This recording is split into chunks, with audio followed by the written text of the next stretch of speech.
The motion passes.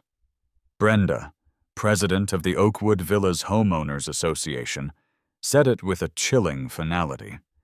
She smacked her little wooden gavel, a thing she'd bought on Amazon and treated like a holy artifact, and the sound cracked through the beige-on-beige clubhouse rec room. The place smelled, as it always did, like stale coffee, industrial-strength floor wax, and the ghosts of 1,000 forgotten potlucks. Amendment 4B, she continued, adjusting her wire-rimmed glasses so she could look down her nose at the 5 of us who'd bothered to show up. Amendment 4B, regarding pet weight and nuisance, is in effect as of the 1st of the month. No dogs over 40 pounds. My blood went cold. I felt the cheap, metal-legged chair dig into my back. "Wait," I said. My voice sounded weak. Brenda's gaze, a weaponized annoyance, settled on me. "Michael, is there a point of order?" I stood up. I was the only one.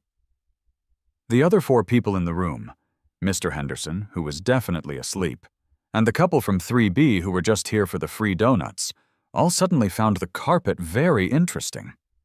"Brenda, you can't be serious," I said, holding up my phone.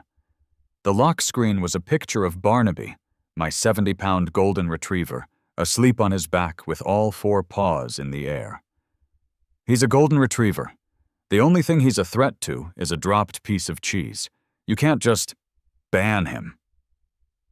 Brenda produced her clipboard, her Excalibur.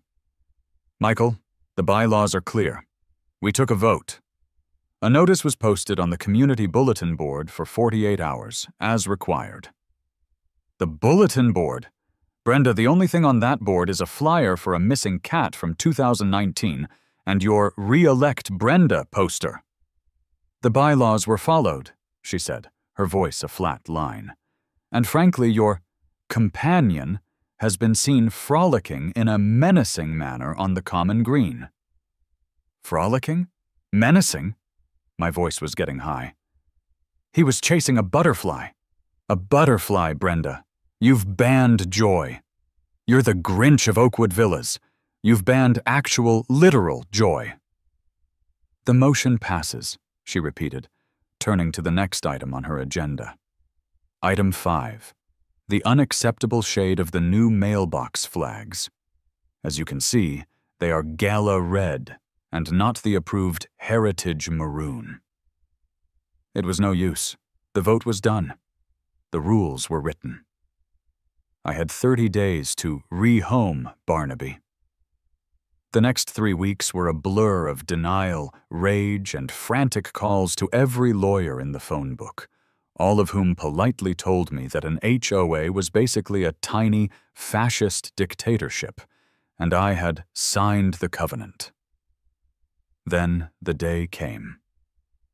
The car ride was the worst thing I've ever experienced. Barnaby, my best friend for 6 years, the furry idiot who'd seen me through a nasty breakup and a job loss, was in the passenger seat. His head was out the window, ears flapping, tongue lolling, under the joyous delusion that we were going to the park. I drove him 3 hours to my sister Sarah's house in the countryside. She had a real yard. She had other dogs. He would be happy. "You're a good boy," I kept whispering, my voice cracking every time. "You're gonna love it. So many squirrels." When we got there, he jumped out of the car and immediately started a game of tag with her beagle. He didn't even look back. I stood on her porch, watching him run, and I just broke. "He'll be okay, Mike," Sarah said, putting a hand on my shoulder. "He's a dog. He just wants to run and be loved." "I know," I sobbed, hugging her. "It's just so quiet." The drive home was silent. No happy panting, no wet nose bumping my elbow. I got home to my condo. The silence was deafening. I walked in and saw his leash, still hanging by the door. I saw the little smudged "Beware of Dog Kisses" sign I'd taped to the wall. I saw, on my kitchen counter, the new HOA newsletter. And there, on the front page, was a smiling picture of Brenda. "Your dues at work. A quieter, cleaner Oakwood Villas." I looked at Barnaby's leash. I looked at Brenda's smug face. A cold, quiet, brilliant rage started to bubble in my chest. It wasn't just sadness anymore. It was purpose. "Oh, it is on," I muttered to the empty, silent room. "You took my emotional support. Now I need a new one. And you are going to hate it." 2 weeks later, my living room looked like the Unabomber's cabin. If the Unabomber had been fueled by spite and Pringles, I hadn't slept. I hadn't shaved. I had become what I feared most, a bylaw truther. My coffee table was a fortress built from empty Red Bull cans and the 80-page Oakwood Villas Covenants, Conditions and Restrictions document. I had highlighters in 4 different colors. I had sticky notes. I looked unhinged. I was a man on a mission. A stupid, petty mission.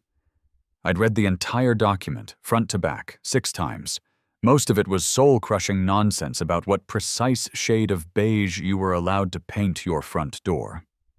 There were 3: desert sand, antique linen, and depressing fawn. It dictated the maximum height of a hedge, the minimum number of seasonal flowers required for your window box, and a 2-page treatise on the proper, respectful disposal of cardboard. I was about to give up. I was about to resign myself to a life of quiet, dogless misery. I was on the last section. Article 7, Pets and Wildlife. My eyes were burning, and then I found it. It was glorious. It was a typo. It was an oversight. It was a beautiful, shining beacon of bureaucratic incompetence from 1983. Article 7, Section C, Prohibited Pets. The following animals are strictly prohibited from being kept on any property within Oakwood Villas. Any dog or cat weighing over 40 pounds. Any pot-bellied pig, any animal classified as exotic, venomous wildlife, any animal that creates a demonstrable nuisance. I read it again, and again. It's what wasn't on the list. They banned big dogs. They banned pigs. They banned rattlesnakes. They said nothing about livestock, nothing about equines, nothing about horses. My fingers, sticky with cheese dust, flew to my laptop. The keys clicked with a newfound manic energy. HOA loopholes. Unusual emotional support animals. Fair Housing Act versus HOA. And there it was. The FHA. The Fair Housing Act, a glorious piece of federal legislation, states that associations must make reasonable accommodations for individuals with disabilities. And disabilities includes mental and emotional ones, like, say, the crushing anxiety and depression caused by a power-mad HOA president who stole your dog. The solution needed to be perfect. It had to be an animal they couldn't have a rule for. It had to be a legal, emotional support animal. And it had to be something that would make Brenda's eyes twitch. I typed, "Emotional support, miniature horse." I found the website. https www.google.com/search Cube1miniaturewonders.com. It looked like it had been designed in 1998 by someone who had just discovered the blinking text feature, But there they were, tiny, fluffy, adorable little horses. I grabbed my phone and speed-dialed my sister. "Hello?" Sarah's voice was cautious. She knew I was in the dark place. "I'm getting a new emotional support animal." "Oh, Mike, that's great," she said, genuine relief in her voice. "That's so healthy. Are you at the shelter? A nice cat, a poodle, something under 40 pounds. Nope. Nope. He's 34 inches tall, 70 pounds, and he's a horse, a miniature horse." There was a silence so long and so profound I thought the call had dropped. I could hear her 3 hours away, just processing. "You're getting a pony to spite Brenda." "He's not a pony," I said, a little too defensively, already parroting the website's FAQ page. "Ponies are measured in hands, Sarah. Miniature horses are measured in inches. It's a completely different thing. And his name is Buttercup. I'm picking him up on Saturday." "Mike, you live in a 900-square-foot condo. I have a patio and a common green. You cannot put a horse on your patio, Mike. You're going to get arrested. Or, I don't know, put in a home. It's a miniature horse, Sarah. It's basically a big, weird dog. And the FHA says they have to let me. It's a reasonable accommodation." Reasonable is not the word I would use, Mike. "Gotta go, Sarah. I have to call a farmer in Pennsylvania." "Mike, do not—" I hung up and dialed the number from the website. "Yellow, Miniature Wonders. This is Jeb." The voice was so folksy, I could smell the hay through the phone. "Hi, Jeb. My name is Mike. I'm interested in Buttercup." "Oh yeah, Buttercup," Jeb cackled. "He's a real sweetie, a real in-your-pocket kind of fella. Loves peppermints. A bit of a character, though." "Character? What? What kind of character?" "Well," Jeb drawled, "he's got what we call a lot of personality. He can open most things. Latches, doors, feed bins. Smart as a whip, that one. But he's a registered ESA, got his papers and everything." "Perfect," I said. "I'll take him." "All right, son. Now, the ad says you gotta have the right setup. You got a barn? A little paddock, maybe?" I looked out my living room window at my 8x8 concrete patio. "I've got a 2-car garage. Same difference, right?" Another long, profound silence. Jeb was probably rethinking the whole thing. "Sure, son, sure. Cash or credit?" I had a horse. I had a delivery date. I had a plan. What I didn't have was a barn. My garage was, unfortunately, full of a car, and about 500 boxes of junk I'd been meaning to go through since 2018. The patio was too small. That left the common green.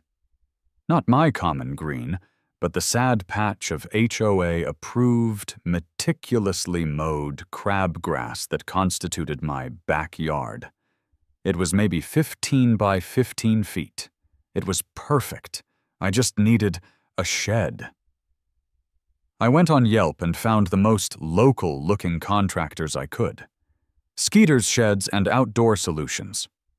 Their motto was, "If you can dream it, we can build it," out of wood.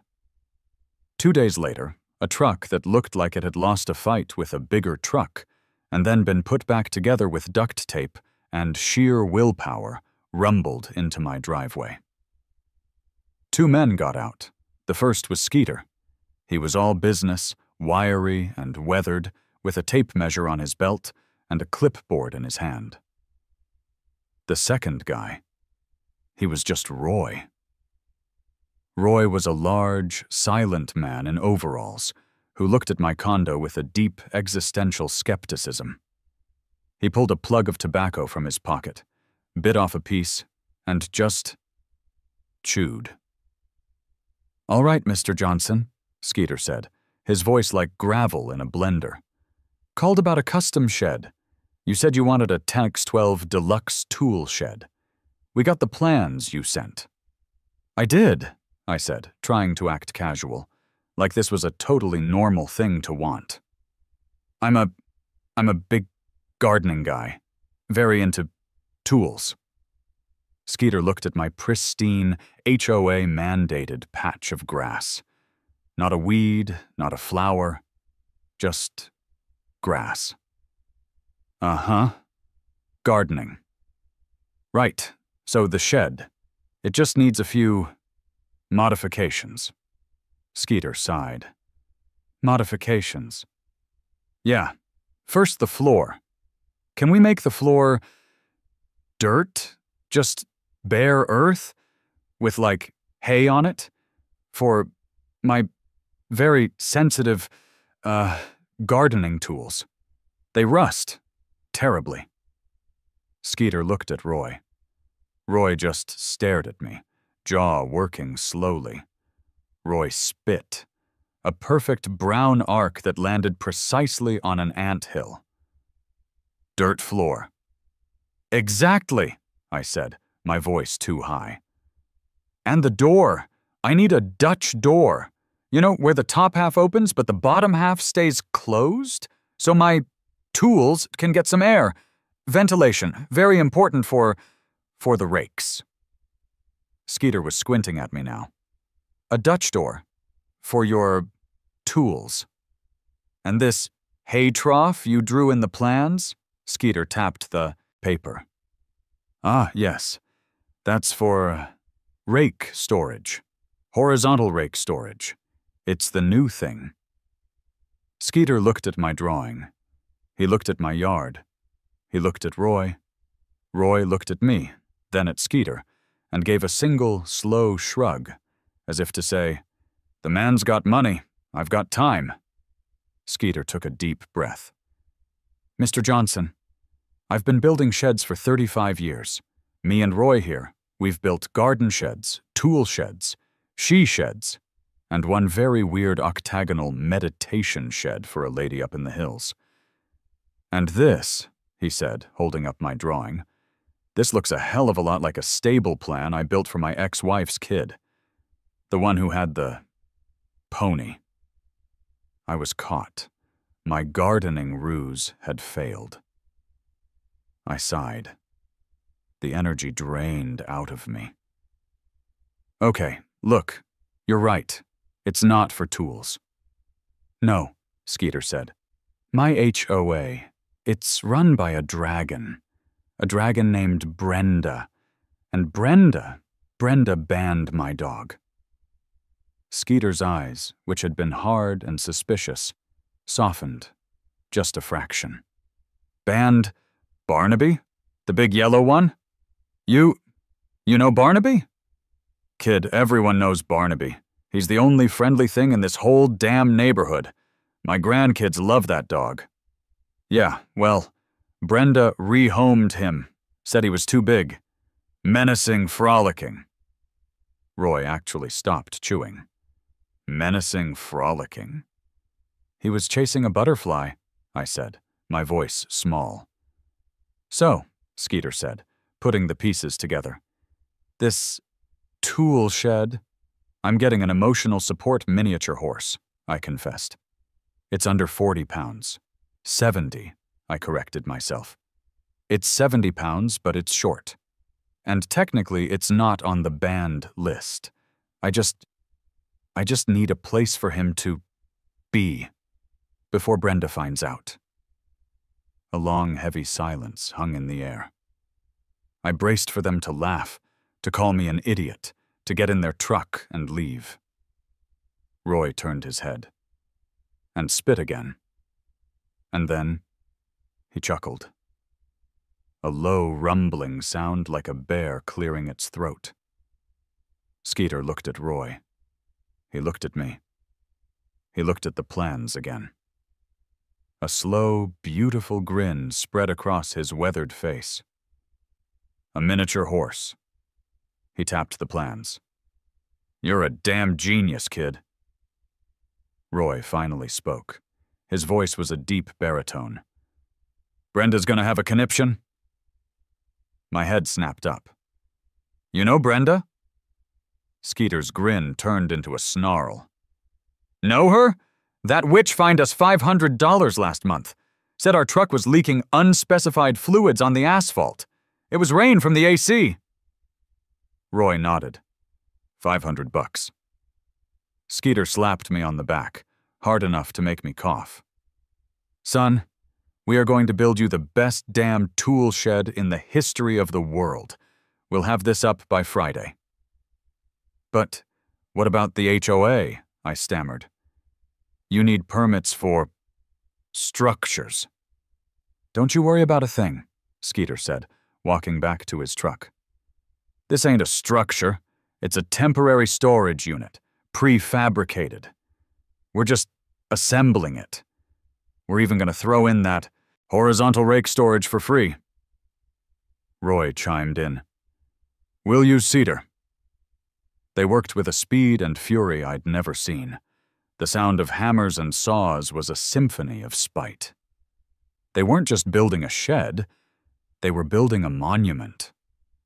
Friday afternoon, the tool shed was beautiful.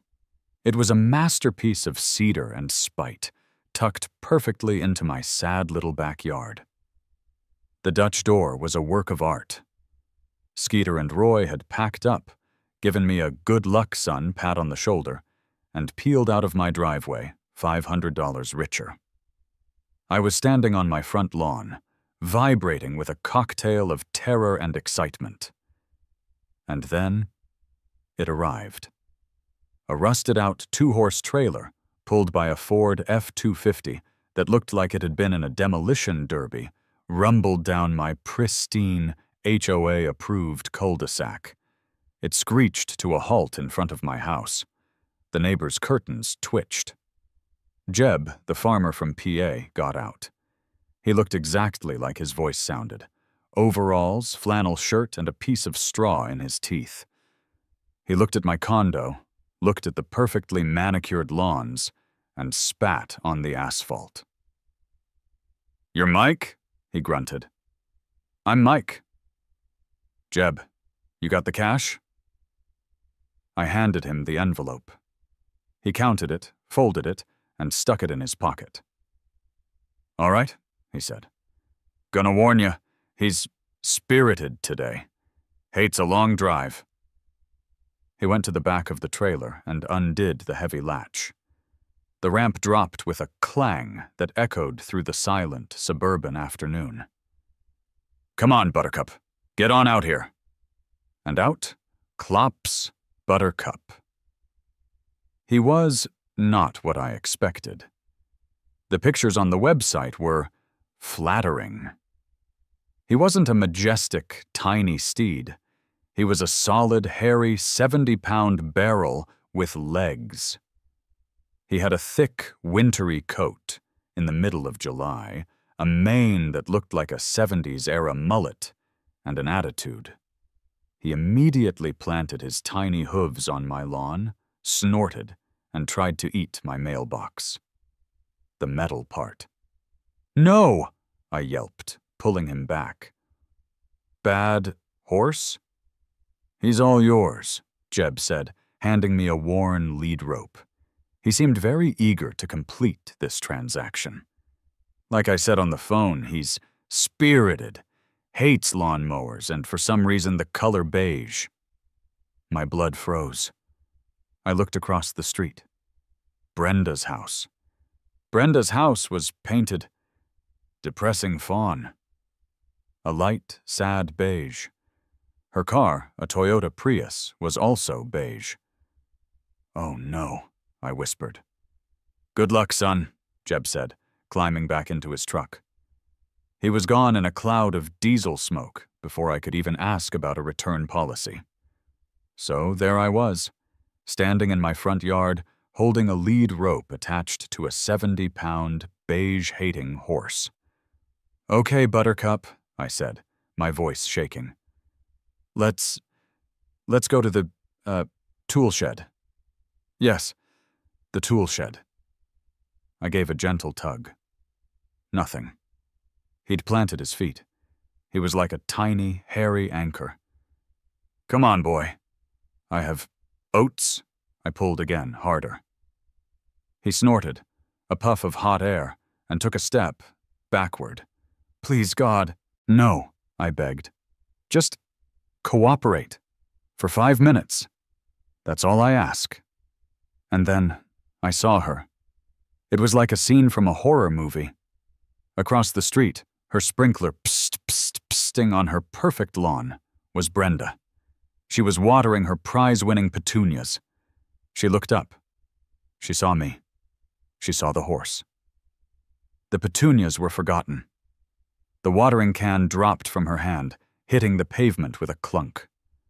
We were in a silent, three-way triangle of suburban hostility. Me, Brenda, Buttercup. Buttercup, sensing the beige-based evil across the street, let out a tiny, high-pitched whinny. Brenda began her slow, robotic march across the street. She didn't even look for cars. She was on a mission. Michael, she said. Her voice was dangerously quiet. Michael, what is that? I did the only thing I could do. I smiled, a big fake customer service smile that stretched my face so wide I thought it might crack. Brenda, hi, lovely day, isn't it? Just out with this is Buttercup. Buttercup, she repeated, the word tasting like poison in her mouth. That's right, he's my registered emotional support animal, for the, I tapped my chest. The anxiety you all gave me, with the dog banning, he's very supportive. Brenda's eyes narrowed into tiny reptilian slits. That, Michael, that is a farm animal. Is he? I said, feigning surprise. Gosh, I didn't see him on the banned list. Did you? I checked. I checked really hard. No pot-bellied pigs, no venomous snakes, no horses. Michael, this is a violation of... And he's under 40 pounds, I lied, patting his solid 70-pound side. Okay, he's 70, but he's short. That's gotta count, right? And I've got his vest and certificate right here. I reached into my back pocket and triumphantly held up the tiny mesh ESA vest I'd bought on Amazon for $14.99. This seemed to break Buttercup. Maybe it was the vest.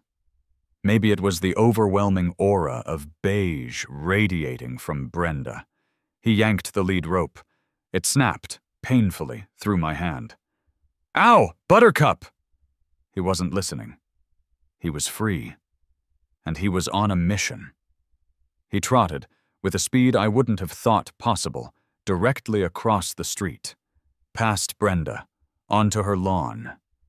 No, no, no, no! I screamed, running after him. He trotted right up to her award-winning Garden of the Month flower bed. He sniffed a petunia, and then he lifted his tail and took a massive poop, a truly prolific amount, a symphony of road apples right on her prized white begonias. Time stopped. The sprinklers psted. A bird chirped. Buttercup finished, gave a satisfied little sigh, and started to eat her rose bushes. I looked at the incident. I looked at Brenda. Her face was a masterpiece of pure, unadulterated rage. She was vibrating. She was a beige-clad volcano about to erupt. I put my hands on my hips. Whoops, I said, my voice bright. Looks like he's frolicking in a menacing manner. My bad. Brenda didn't scream. She didn't yell. She just imploded. She turned, marched stiff-legged back into her house, and slammed the door so hard I swear the welcome mat jumped. I looked at Buttercup, happily shredding a rose. "Okay," I said, grabbing his rope. I think we won that one." A week passed. A strange, surreal, hay-filled week. Life had a new rhythm. It started at 5 a.m., when Buttercup would kick the wall of his tool shed to let me know he was ready for breakfast. It involved me, in my boxers, stumbling through the dark with a flake of alfalfa. It involved a wheelbarrow. It involved so much. Wheelbarrowing. My backyard now had the distinct earthy aroma of a farm. My neighbors, to their credit, were practicing a form of heroic denial. They'd wave, their eyes fixed on the sky, pretending not to see me wrestling a 70-pound horse back into his shed. "Morning, Don. Lovely day." "Yep, sure is, Mike. Smells like hay in the air. Must be harvest season somewhere." Buttercup, for his part, had established himself as the king of the 15 by 15 backyard. He had a singular mission: escape. The Dutch door that Skeeter and Roy had built was beautiful. It was not, however, prehensile lip-proof. Buttercup had figured out the latch in 45 seconds. I'd upgraded to a hook-and-eye lock. He'd figured that out in 2 minutes. I was now on a complex 3-stage bicycle lock and carabiner system. It took me 5 minutes to get in to feed him. I was on a Zoom call for work, one of those awful, soul-crushing, let's circle back on the Q3 deliverables meetings. I was in my Zoom uniform, button-down shirt, tie, and pajama pants and slippers. "And as you can see," my boss droned, "our engagement metrics are crash." It was not a small sound. It was the sound of 70 pounds of spirited horse meeting a cheap particle board side gate. "Oh, God," I whispered. My boss, a blurry face on my screen, paused. "Everything okay, Mike?" Sounded like, nothing. Just dropping my stapler, my very large, heavy stapler. Be right back." I hit mute. I hit video off. I sprinted to the back door and yanked it open. The tool shed was empty. The bicycle lock was still locked, but he'd apparently just pushed the entire door off its hinges. The side gate was splintered wood, hanging sadly from one hinge. My front gate, the one I'd forgotten to latch, was open. Buttercup was gone. "No, no, no, no, no!" I ran, in my button-down shirt, my tie flapping, and my flannel pajama pants. I grabbed the half-eaten bag of oat and honey granola from the counter. No time for actual horse treats. I sprinted out the front door and down the street, shaking the bag. "Buttercup!" I screamed. "Here, you wonderful, supportive angel!" I turned the corner off my quiet cul-de-sac and onto the main drag. Oakwood Boulevard.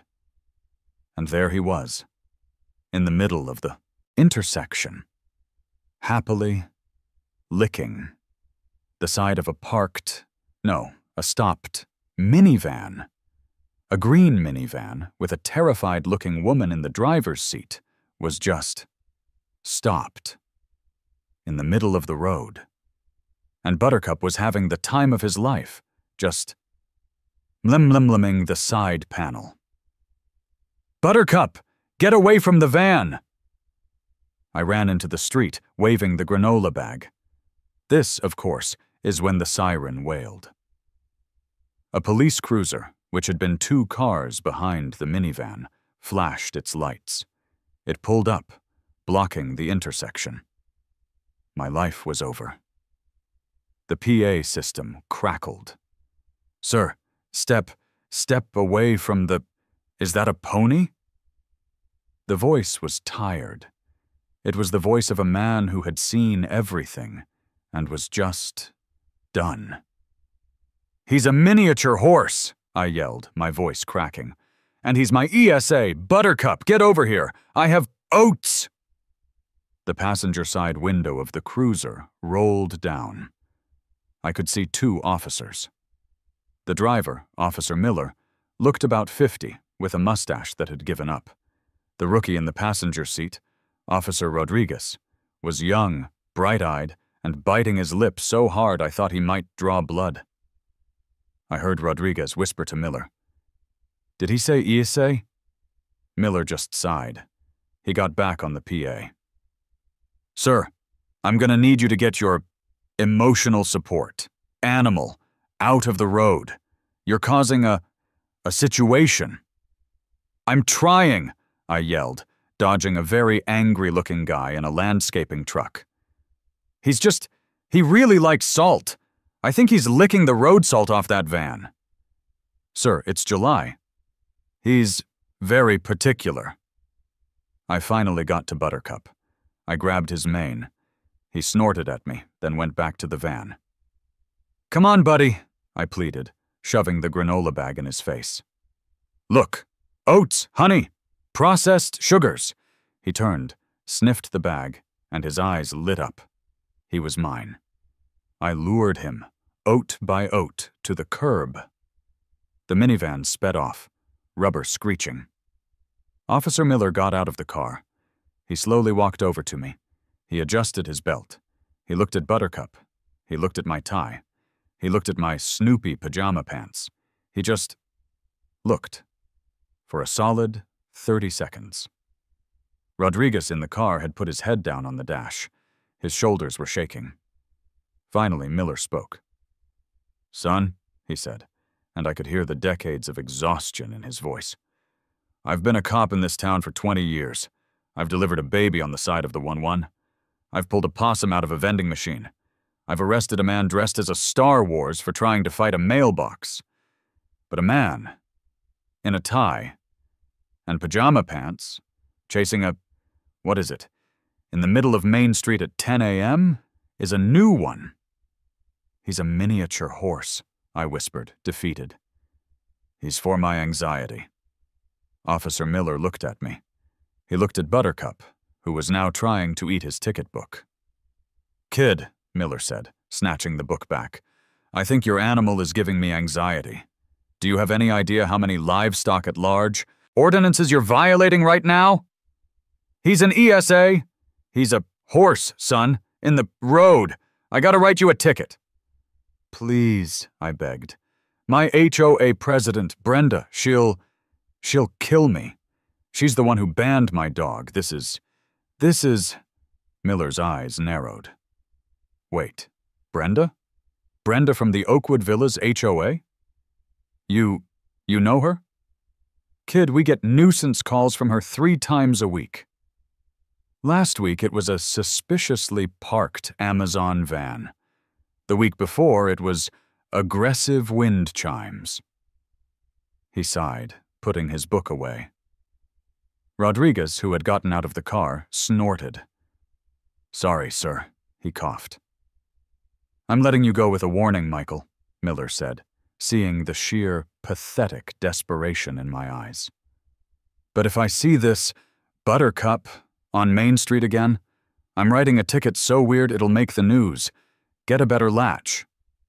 "Yes, sir. Thank you, sir. Now, get him home." I did the walk of shame. Me, in my ridiculous outfit, holding a granola bag, walking a 70-pound horse down the sidewalk. As I passed the cruiser, I saw Officer Rodriguez, his phone out, definitely not filming it for the official police report. My humiliation was complete. This plan was backfiring. Spectacularly. The cop incident was, apparently, the last straw. The video Officer Rodriguez had definitely filmed somehow made its way to the Oakwood Villas Unofficial Neighbors Facebook page. I was a local, pajama-clad celebrity. Brenda, who had been uncharacteristically quiet, had clearly been marshalling her forces. 3 days later, a man in a polyester suit I can only describe as unfortunate knocked on my door. Michael Johnson? That's me. You've been served? He handed me a thick, creamy white envelope and walked away. It wasn't from Brenda. It was from Dewey, Cheatham, and Howe, attorneys at law. Oh, hell. They'd hired lawyers. I sat on my couch, Buttercup's tool shed aroma wafting through the open window, and I read the letter. It was a cease and desist. It was a masterpiece. They were fining me $200 a day, retroactively, starting from the day of the Begonia incident. I did the math. My little protest was, according to their calculations, already costing me $3,000, and the charges, oh, the charges were glorious. Violation of zoning ordinances, creation of a farm-like atmosphere, unsanctioned livestock-related structures. That one was for Skeeter and Roy. Willful and malicious odor creation. And my personal favorite, unspecified olfactory violations. They'd hired a lawyer to tell me, my horse stank. I should have been scared. I should have been terrified. My bank account, which had already taken a serious hit from the horse and shed purchases, was screaming in terror. But I wasn't scared. I was furious. They wanted a war? They had hired lawyers? For a 70-pound horse? Oh, this was not about a horse anymore. This wasn't even about Barnaby. This was about the principal. I grabbed my phone and called Sarah. Mike, you sound weird. They're fining me, Sarah. $200 a day. They got lawyers. Oh, God, Mike, I told you. It's over. You have to stop. You have to get rid of the horse. You're going to go bankrupt over a poop joke. Get rid of him? I said, looking out the window. Buttercup, at that exact moment, saw Brenda pull into her driveway in her beige Prius. He looked at her. Just stared. Brenda, seeing him, got flustered and swerved, bumping her own mailbox. The mailbox toppled over. I started to laugh. Mike, what's so funny? Get rid of him? Sarah, he just took out her mailbox with a look. He's a local hero. He's a tiny, furry revolutionary. No, I'm not backing down. What are you going to do? You can't fight lawyers. They're having an emergency meeting, I said, reading the last page of the letter. Tonight, 7 p.m. At the clubhouse. It's an executive session to discuss legal action and removal of nuisance animal. So, you're going to go? And what? Apologize? I was already in my closet, looking for my good sweatshirt. I'm going, and I'm bringing my emotional support. There was that long, profound silence again. Michael, you cannot bring the horse to the clubhouse. You cannot. They will arrest you. For real this time. He has a right to be there, Sarah. It's in the FHA. Reasonable accommodation for a disability-related meeting. You're not disabled, Mike. You're just petty. I'm emotionally disabled, I yelled, pulling the sweatshirt over my head. And he's my accommodation. Gotta go. I need to give him a bath. The HOA clubhouse was packed. Brenda, in her infinite legal wisdom, had sent the cease and desist not just to me, but to everyone in the neighborhood. She'd probably meant for it to be a public shaming. The effect, however, was that she'd advertised a horse versus HOA heavyweight match. The whole neighborhood was here. Standing room only. People were eating popcorn. Popcorn! I was in the parking lot giving Buttercup a final pep talk. I'd given him a bath. He smelled vaguely of coconut shampoo and horse. It was an interesting combination. He was wearing his little blue ESA vest. He was, to be fair, looking adorable. "Okay, buddy," I whispered, adjusting his mane. "This is it. We're going in. No incidents. No frolicking. No eating the whatever. Just be cool, be supportive. Look emotional." He nibbled my zipper. "Close enough. Let's go." Brenda was at the podium. She looked magnificent. In a failed dictator kind of way. She had the lawyer from Dewey, Cheatham, and Howe on a speakerphone, a small, tinny voice crackling from her laptop. "And so," Brenda was reading, her voice triumphant, "in accordance with Article 7, Section C, and the supplemental nuisance clause, the board has voted blah blah blah. Michael Johnson must remove the horse immediately and is liable for all fines, which now total $3,200. I took a deep breath. I opened the double doors. "Excuse me," I yelled, my voice bright and cheerful. "Pardon me, coming through, anxious, very anxious man here, need my support." The entire room turned, a collective, unified gasp. It was the parting of the Red Sea. I was walking, head held high, through the center aisle, with Buttercup. His little hooves were clop, clop, clopping on the cheap beige linoleum. It was the only sound in the room. Clop, clop, clop, clop. Brenda's face went from triumphant to apoplectic. Her mouth opened and closed, but no sound came out. The lawyer on the speakerphone was still droning. "If payment is not received." Brenda finally found her voice. It was 3 octaves higher than normal. "Michael! Michael! You cannot bring that thing in here!" I stopped, right in the middle of the aisle, about 10 feet from the podium. "He's not a thing, Brenda," I said, my voice full of fake, wounded sensitivity. "He's Buttercup, my emotional support animal. And under the Fair Housing Act, which I'm sure your expensive lawyer explained to you, you are legally required to allow him. I'm feeling extremely anxious right now. This is a very hostile environment. You're making him nervous. Aren't you, Buttercup?" I think it was her scream that did it. "Nervous!" she shrieked. "You're making him nervous?" Buttercup, in front of God, the entire HOA, and a lawyer on Zoom did the thing. He lifted his tail and dropped a symphony of road apples. A pyramid. Right on the welcome mat. The clop, clop, clop was different this time.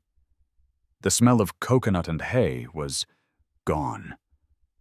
Another gasp. This one was horrified. A woman in the front row gagged. I looked at the pile. I looked at Brenda. "Whoops," I said. "Sorry, he does that when he's nervous. You're really making him nervous, Brenda." That broke her. "That's it!" she screamed, pointing a trembling finger. "That is it! This is a biohazard. This is feces. I'm calling the police. I'm calling the ASPCA." "Oh, shut up, Brenda." The voice was old. It was gravelly. It wasn't mine. The entire room, which had been in a state of chaos, went silent. Everyone turned. Mr. Henderson, the old guy from down the street who I'd thought was asleep at the first meeting, was standing up. He was holding his cane. I beg your pardon, Mr. Henderson?" Brenda stammered. "I said, shut up," he repeated, louder. "I've lived in this neighborhood for 30 years, longer than you. Longer than that." He pointed his cane at the lawyer on the laptop. This kid is weird." "Hey," I said. And his horse just pooped on the floor. It's a biohazard, Brenda shrieked. But he's got a point, Mr. Henderson roared, slamming his cane down.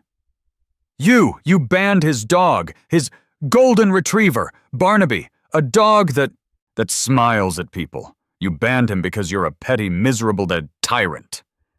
Now see here. No, you see here. You fined me $100 last month. You know why? He looked around the room. Because my lawn gnome, my gnome, was excessively cheerful. It was non-conforming. A woman in the back yelled. She told me my wind chimes were sonically aggressive. A guy near the door. She made me repaint my mailbox. Twice. Said it was heritage maroon and not gala red. Wait. I looked at Mr. Henderson. The room was murmuring. People were nodding. They were on my side. This wasn't about the horse. This wasn't about the poop. This was about Brenda. I seized the moment. I grabbed the brave heart I didn't know I had. He's right, I yelled, stepping forward and sidestepping the incident. This horse is a symbol. He's a symbol of our freedom from petty, beige-colored tyranny. Buttercup, sensing the mood, whinnied. He's not the hero we deserve, I shouted, pointing at Buttercup. But he's the hero we need right now. He's a protest, a 70-pound, hay-eating protest. The crowd was clapping. Skeeter and Roy were in the back, pumping their fists. Brenda, I said, my voice dropping. It's over. Brenda looked around. The lawyer on the laptop was saying, Hello? Hello? What's that whinnying sound? Brenda was cornered. So here's the deal, I said, channeling my inner something. We're going to have a new vote right now. A vote to unban the dogs, all the dogs, and a vote to remove the HOA president. The room exploded. It was chaos. It was beautiful, glorious, democratic chaos. People were yelling. Brenda was yelling. The lawyer on the laptop was yelling. Buttercup, having done his part, was quietly trying to eat a potted fern. A vote! A vote! Mr. Henderson was chanting, banging his cane. It wasn't legal. It wasn't on the agenda. But at that point, no one cared. All in favor, I yelled, of repealing Amendment 4B, the dog ban. Raise your hand. Every hand went up, even the couple who was just here for the donuts. Motion passes, I yelled. You can't do that, Brenda shrieked. Now, I said. All in favor of putting Brenda on probation? That vote was also unanimous. She wasn't removed. The bylaws were too strong for that. But she was stripped of her gavel. She was, for all intents and purposes, a queen in exile. She grabbed her laptop and stormed out, the little lawyer voice still squeaking. What's happening? Do we still get paid? The meeting adjourned. It devolved. People were patting Buttercup. Mr. Henderson walked up, pulled a peppermint from his pocket, and fed it to him. Good horse, he grunted. Good horse, I agreed. And then I stood up on a chair. Okay, everyone, thank you. And in the spirit of community, the room got quiet. I will agree to rehome Buttercup. A Martin's collective, palpable sigh of relief. He's a lot, I admitted. And my tool shed isn't really up to code. The rehoming was easy. I drove Buttercup, not to a shelter, but to a local animal rescue. The one my sister Sarah happened to volunteer at. A real farm, with grass and other miniature horses. He hopped out of the rented U-Haul trailer, a long story, saw a field, and just took off. He was frolicking, for real this time. "He'll be happy here, Mike," Sarah said, giving me a hug. "You're an idiot, but you're a heroic idiot." That's all I've ever wanted to be. My drive home had one more stop. My sister's house. I walked in. "Hey, boy," I whispered. A 70-pound, furry, yellow missile hit me in the chest. Barnaby. He licked my face until I couldn't breathe, his tail wagging so hard his whole body shook. "I missed you," I sobbed into his fur. "I missed you so much." He licked my face the entire 3-hour drive home. It was the best drive of my life. 1 week later. My backyard.